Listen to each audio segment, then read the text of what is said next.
অপ্রাতিষ্ঠানিক খাতে কর্মরত বিপুল সংখ্যক শ্রমিকের নেই সুরক্ষা। জাতীয় ন্যূনতম মজুরি মানদণ্ড হওয়াও জরুরি। শ্রমজীবী মানুষের জন্য সামাজিক নিরাপত্তা নিশ্চিত করাও দরকার।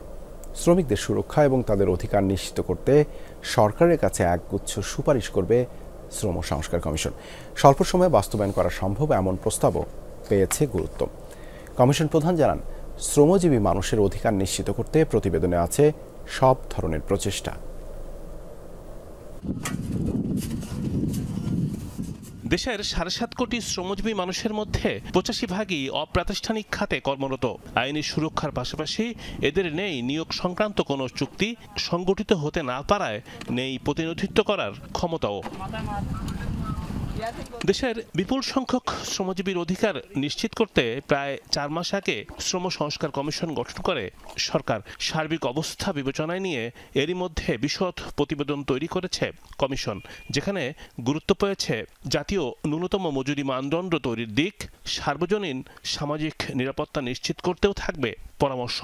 একটি জাতীয় তথ্য ভাণ্ডার থাকবে, যে তথ্য ভাণ্ডারে এই শ্রমিকরা নিবন্ধিত হতে পারবে এবং সেটাই তাদের পরিচয় হবে।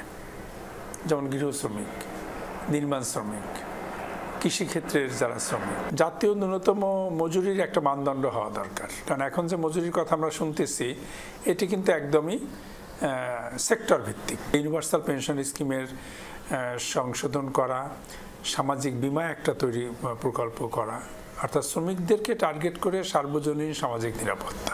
দেশের বিপুল সংখ্যক শ্রমিকের নেই প্রতিনিধিত্ব করার অধিকার, সংগঠিত হতে না পারায় নিশ্চিত হয় না ন্যায্য মজুরি ও পাওনা।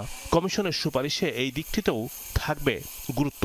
শ্রমিকদের কোনো না কোনোভাবে প্রতিনিধিত্ব করার অধিকার সংগঠিত হয়ে, সেটা মালিকের সাথে, কর্তৃপক্ষের সাথে, যার সাথেই হোক, সেটা আমরা একটা অগ্রাধিকার ভিত্তিতে নিচ্ছি। এরকম কয়েকটা দিক আছে যেগুলোকে আমরা অগ্রাধিকার মনে করতেছি আর কি। পরিবর্তিত এই অবস্থায় স্বল্প সময়ে বাস্তবায়ন সম্ভব এমন সুপারিশ করেছে কমিশন।